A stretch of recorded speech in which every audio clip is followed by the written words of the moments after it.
여호수아 22장 10에서 12절까지의 말씀입니다.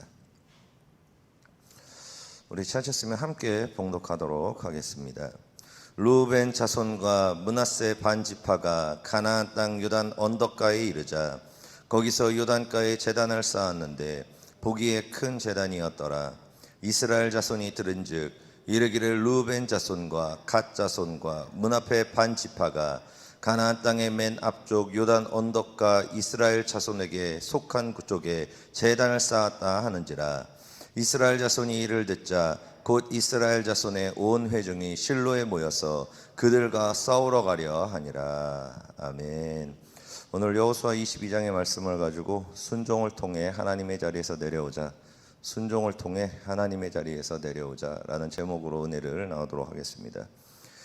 그 여호수아 22장은 이제 가나안 땅 정복 전쟁이 끝나고 이제 돌아오는 그 과정에 대해서 이렇게 이야기를 하고 있습니다.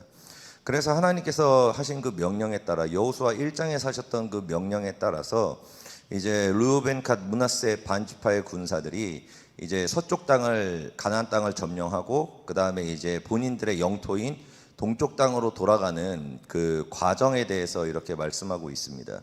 근데 여기서 므낫세 반 지파라고 얘기하는 이유가 그냥 부연 설명인데, 반 지파라고 하는 이유가 뭐냐면 말 그대로 진짜 반이기 때문입니다.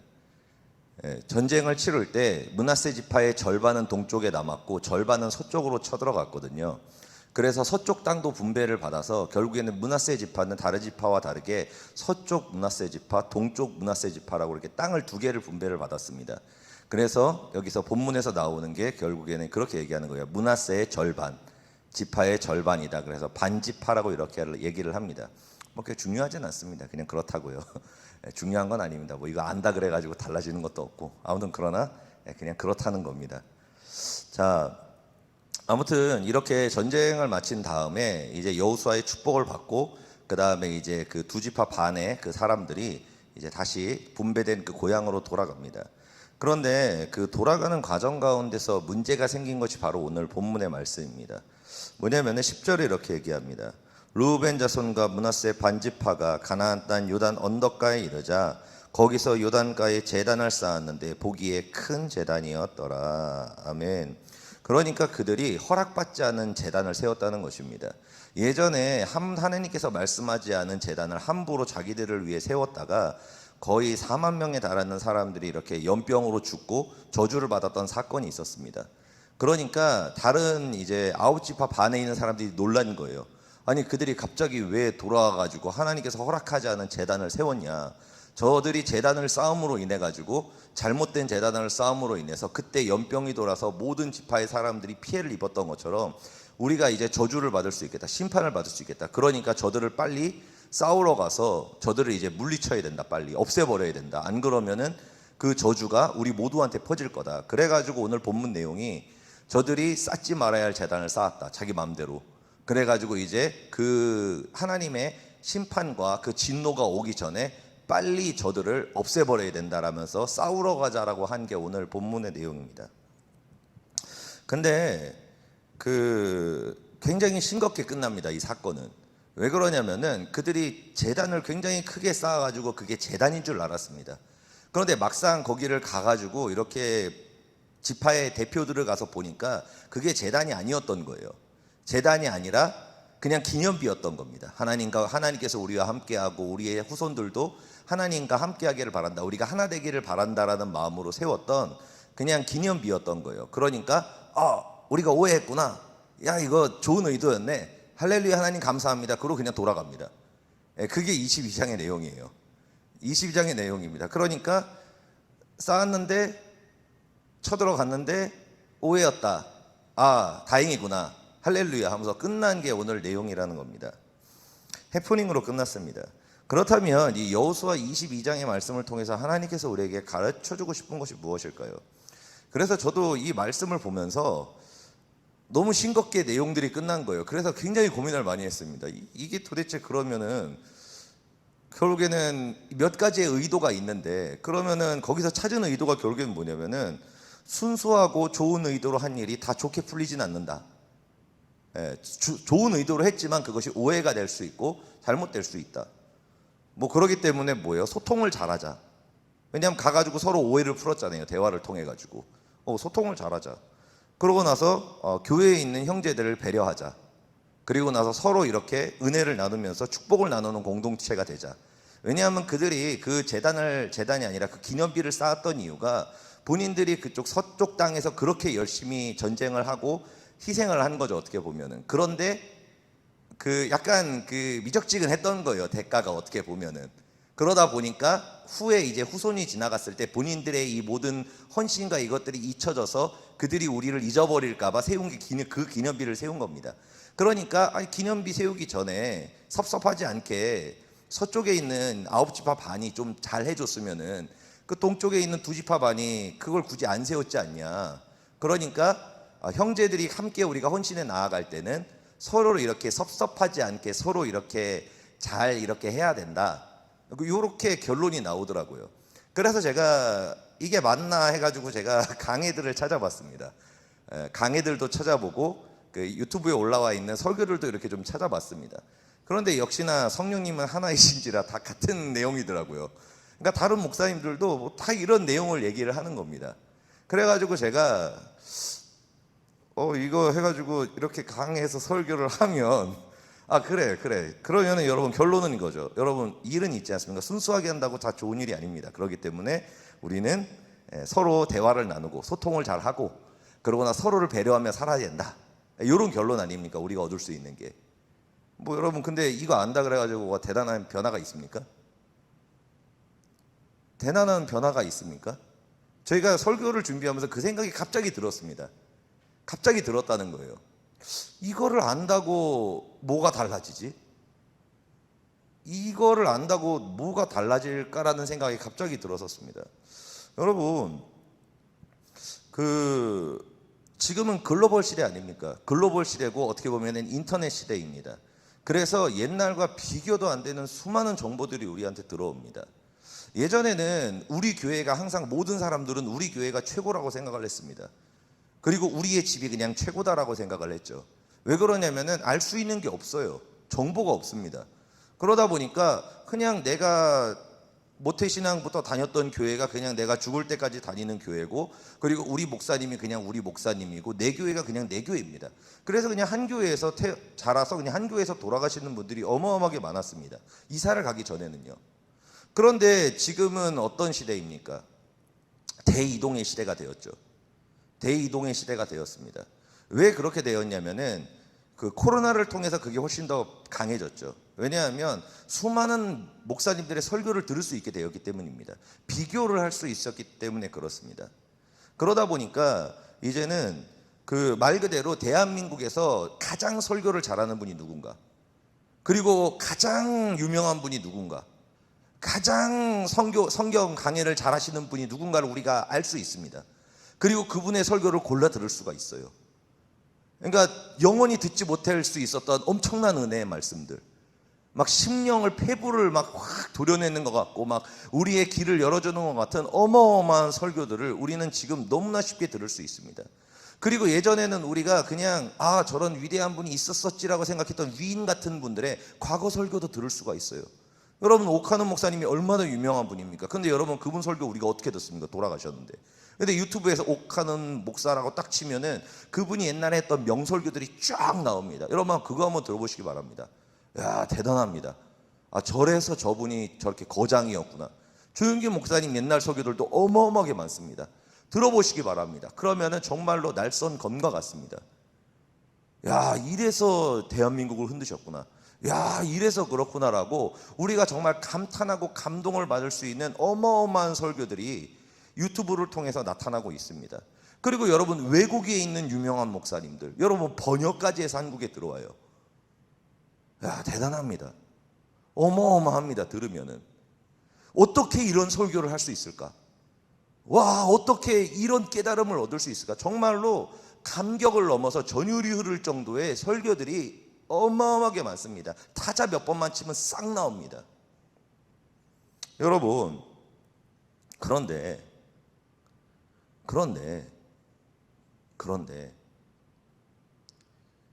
설교는 많이 듣습니다.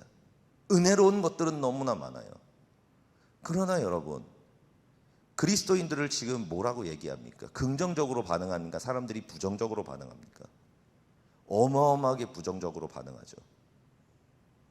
그리고 지금 그리스도인들이 점점 많아지고 있는 추세입니까? 줄어들고 있는 추세입니까? 그리고 하나님의 역사가 한국교회, 세계교회에 많이 나타나고 있는 추세입니까? 아니면 하나님의 역사가 사라지고 있는 추세입니까? 설교는 점점 많아지고 있습니다. 명설교는 점점 많아지고 있고 명성교는 너무나 많이 듣고 있어요. 그런데 뭐예요? 그 말씀대로 사는 사람은 점점 줄어들고 있다는 것입니다.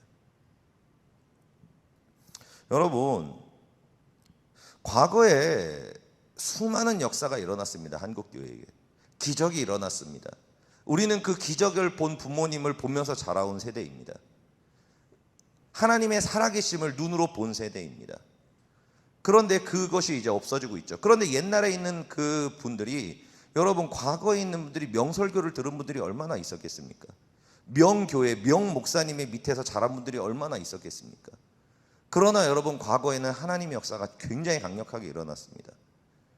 그리고 하나님의 기적과 치유의 역사도 수없이 일어났고요. 하나님이 살아계시다라고 얘기할 수밖에 없는 일들이 너무나 많이 일어났습니다. 심지어는 병에 걸리고 가정에 문제가 있고 삶에 문제가 있어요. 그럼 예수를 믿지 않는 사람조차도 교회 가라 그랬습니다. 왜요? 교회 가면 기적이 일어나니까. 기도원 올라가라 그랬습니다. 기적이 일어나니까. 그런데 여러분, 지금은 교회 다니는 사람들조차도 그 기적을 믿지 않게 되었습니다. 왜요? 아무 일도 일어나질 않으니까요.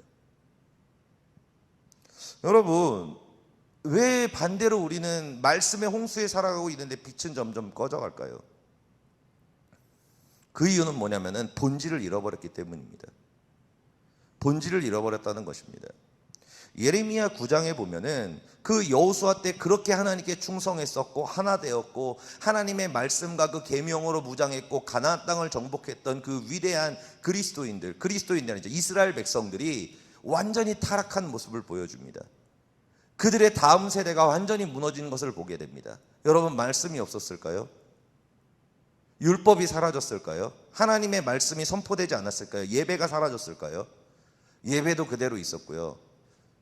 모든 것들이 그때와 다를 것이 아무것도 없었습니다. 그런데도 불구하고 뭐예요? 백성들이 모두가 타락했다는 것입니다. 그래서 그 타락한 이유에 대해서 하나님께서 명확하게 말씀하십니다. 뭐라고 얘기하시냐면은 예레미야 9장 13에서 14절에 이렇게 말씀합니다. 여호와께서 말씀하시되 이는 그들이 내가 그들 앞에 세운 나의 율법을 버리고 내 목소리를 순종하지 아니하며 그대로 행하지 아니하고. 아멘. 그러니까 하나님의 말씀을 듣기는 다 듣습니다. 모세오경을 달달달달 외워요. 옛날 이스라엘 백성들은 통째로 외우지 않았습니까? 그 토라를 달달달달 외웁니다. 너무나 많은 설교를 듣고 명설교를 들어요. 그런데 뭐예요? 그 말씀대로는 살지 않는다는 거예요. 살려고 조차도 하지 않는다는 거예요. 그것을 사는 것을 버렸다는 거예요. 껍데기만 남고 본질이 사라졌다고 이렇게 얘기하신다는 것입니다. 여러분, 어제 제가 말씀을 드렸죠. 사무엘상 15장의 말씀을 통해서 우리가 예배자로서 우리는 창조되었습니다. 예배자로서. 그러나 그 예배보다 더 중요한 것, 예배보다 더 중요한 본질, 모든 것의 근원, 그게 뭐라고 얘기했습니까? 순종이라고 이야기했죠. 순종이 뭐예요? 하나님의 자리에서 내려오는 것입니다. 내가 주인 된 게 아니라 하나님이 나의 주인이 되시는 것, 그것이 뭐예요? 신앙의 본질이라는 것입니다. 여러분, 우리는 수많은 강해를 듣습니다. 수많은 설교를 듣습니다. 막 은혜를 받습니다. 감동을 받습니다. 눈물을 흘립니다. 온몸을 전율을 하면서 막 은혜 받으면서 말씀을 듣습니다. 찬양을 합니다. 그런데 본질이 사라진다는 것입니다. 그게 뭐예요? 하나님의 자리에서 내려오는 것, 순종입니다. 수많은 사람들이 하나님을 사랑한다 그러고 믿는다 그러고 은혜를 갈망하고 눈물을 흘리고 얘기하면서 결국에는 뭡니까? 내 생각대로, 내 뜻대로, 내 옳은 대로, 내 기분대로 살아간다는 것입니다. 이 시대가 그렇게 되었다는 것입니다. 여러분, 신앙생활이라는 것은 말씀드렸죠. 사탄과 우리의 싸움이 아니라고요. 누구와 싸움입니까? 하나님과 우리의 싸움입니다. 하나님은 이미 우리에게 율법이라는 걸 주셨습니다. 정답을 주셨어요. 그래서 신명기 26장, 27장에 보면은 너가 이 말씀을 지켜 행하면 모든 민족에 너가 뛰어나게 될 거다.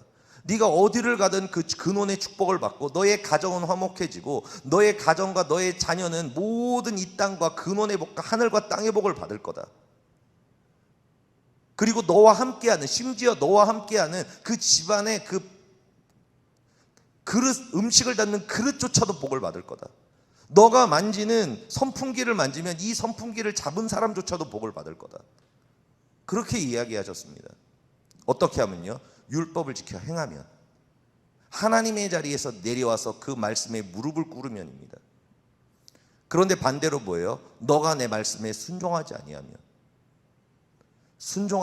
여러분, 우리가 왜 순종하지 않습니까? 내 생각에 그게 아닌 것 같기 때문입니다.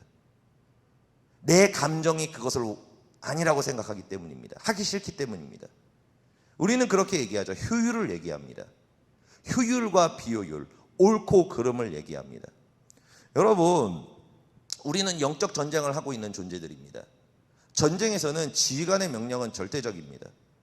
심지어는 그 1차 대전이랑 세계 2차 대전 같은 경우는 말 그대로 일산이랑 운정 땅에서 이렇게 전쟁이 딱 일어나는데 그 딱 경계선이 있지 않습니까? 일산이랑 운정이랑 저기 경계선이 있죠.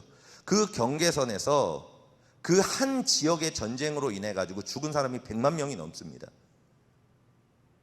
그냥 말 그대로 매 초당 수십 명, 수백 명이 죽은 거예요. 그런데 여러분, 그들이 왜 그렇게 죽었습니까? 왜 그들이 전쟁에서 이기기 위해서 아니겠습니까?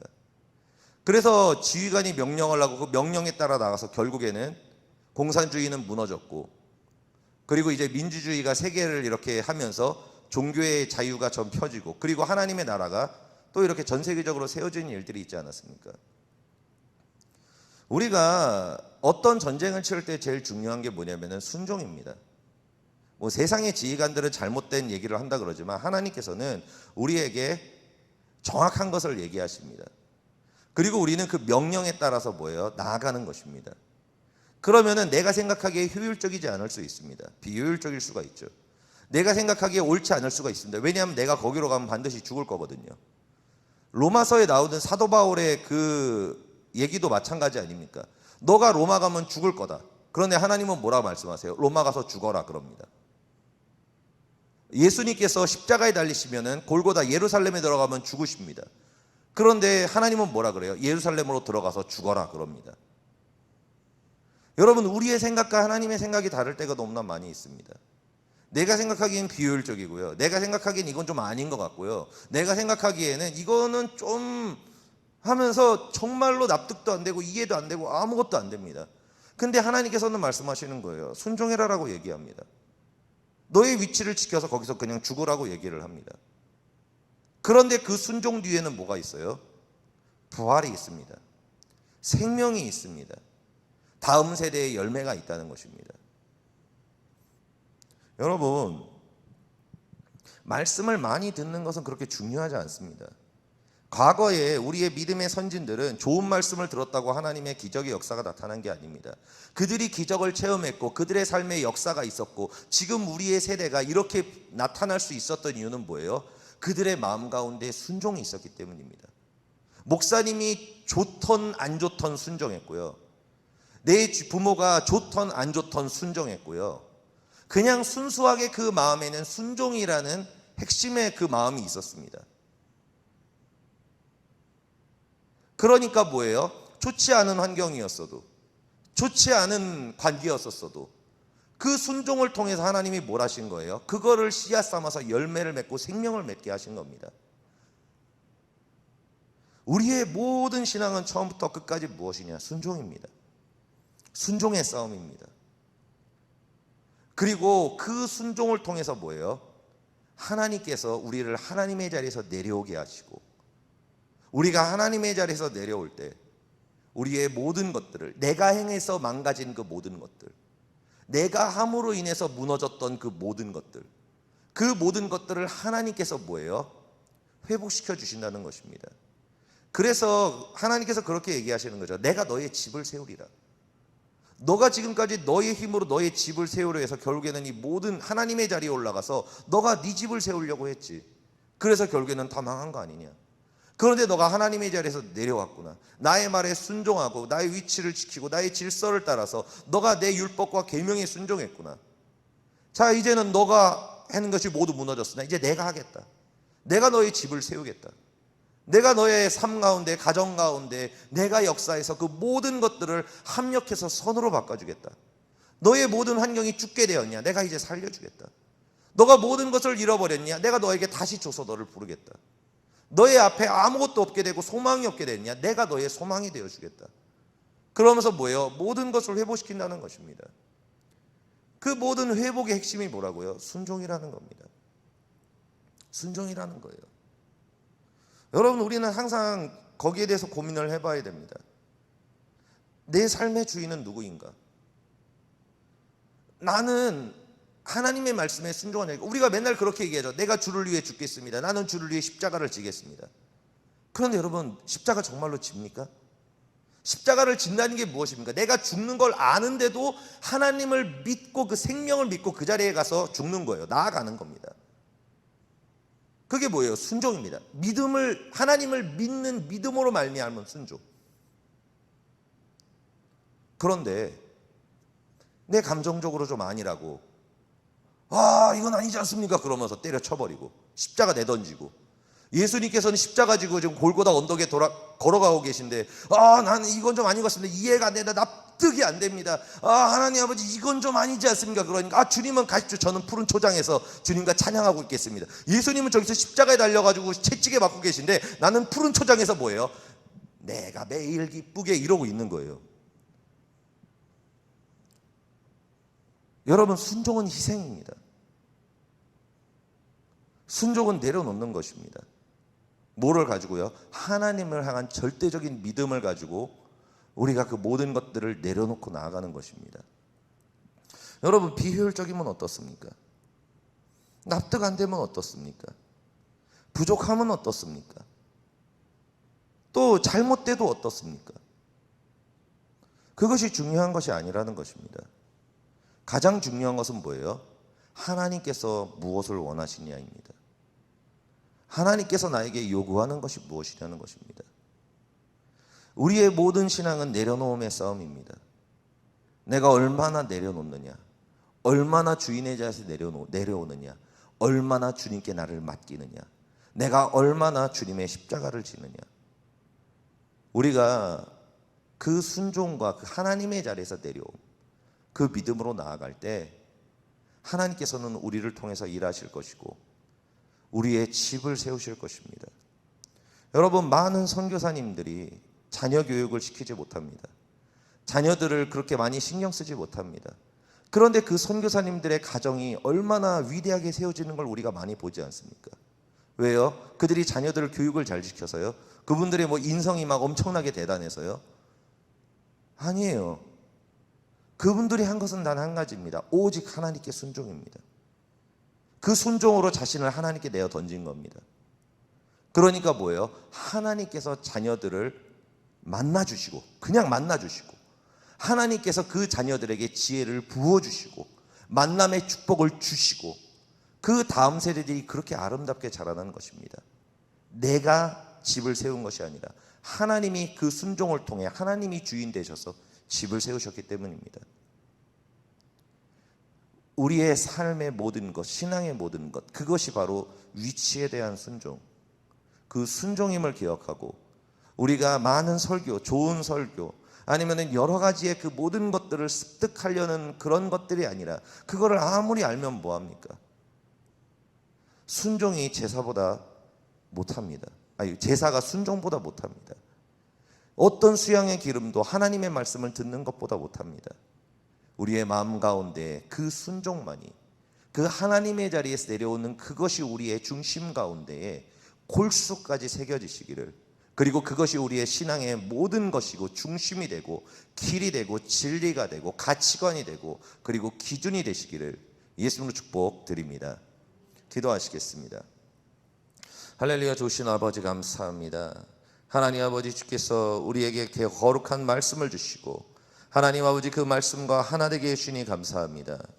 하나님 아버지, 주의 백성들 한 분 한 분 주님께서 축복하여 주시어서 우리가 말씀을 지식으로 그리고 우리의 머리로 넣는 것이 아니라 그 말씀을 통해 우리가 예수 그리스도께서 하나님의 자리에서 내려오신 것처럼 우리도 하나님의 자리에서 내려오고 주님의 계명과 그 율법을 우리의 마음 가운데 새기고 그 말씀을 통하여 주님을 나의 온전한 하나님으로 주인으로 모시며 살아가는 거룩한 하나님의 자녀 될 수 있도록 함께하여 주옵소서.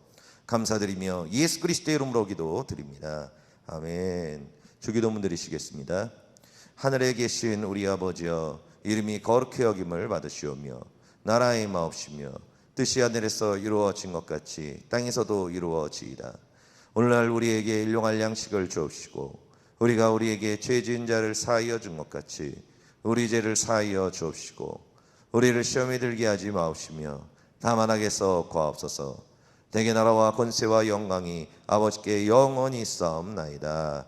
아멘.